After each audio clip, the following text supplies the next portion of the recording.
Qui a dit que la chanson québécoise n'intéressait pas les jeunes? Tout est dans la manière de l'enseigner, semble-t-il, et notre explorateur urbain a rencontré un acteur, compositeur-interprète qui sait bien, lui, comment transmettre aux jeunes sa passion.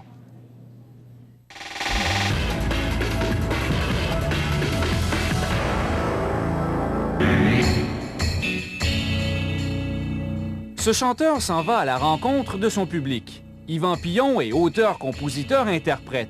Il fait carrière depuis maintenant plus de 20 ans. Ah, le voilà qui fait son entrée sur scène. Bonjour. Ça va bien? Oui. Excellent. Tout le monde est en forme pour chanter encore ce matin? Oui. Dans ma petite ville, on était juste 4000, puis la rue principale à Sable à Saint-Cyril. Yvan Pillon a peut-être fait ses classes comme musicien, mais c'est encore dans les classes qu'il se sent le plus utile. Depuis 5 ans, il enseigne l'histoire de la chanson québécoise à l'école secondaire Saint-Joseph de Saint-Hyacinthe. Et il le fait en chantant.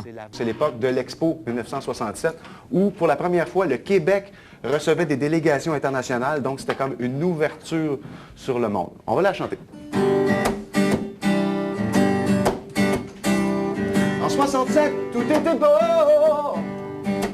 C'était l'année de l'amour, c'était l'année de l'expo. Faut le faire. Dans ce cours de français, on apprend la politique, l'histoire, la poésie, en chantant et en tapant du pied. Qui a dit que l'école était plate? À quoi ça sert? Ça sert à éveiller les racines de notre culture. Ce que je veux dire par là, c'est que la musique est partout. Tout le temps. On est saoulé par ça dans les ascenseurs, à l'épicerie, dans l'auto, etc. Puis on est inconscient de ce qui se passe, probablement, la plupart du temps, les messages qui sont véhiculés là-dedans. Ah, mais qu'un gars quand il y a plus le goût de boire sa bière. Les élèves en redemandent. Je m'intéressais plus à la musique comme anglaise, mais avec ça, on apprend plus qu'est-ce qu'ils chantent puis qu'est-ce qu'ils disent, fait que c'est plus amusant. Malgré les apparences, n'allez pas croire que le cours est une récréation.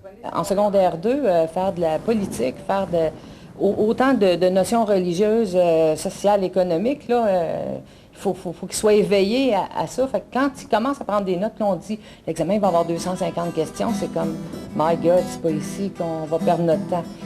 Il y avait un vieux dans le bas du fleuve avec une terre de 30 arpents. L'atelier Chanson québécoise 101 d'Yvan Pillon est offert partout en province. Suffit d'en faire la demande à l'artiste.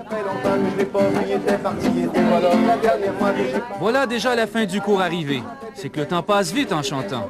Têteux un jour, têteux toujours. Je n'allais pas oublier de remercier le professeur et le chanteur. Dominique Arpin, TVA, à Saint-Hyacinthe.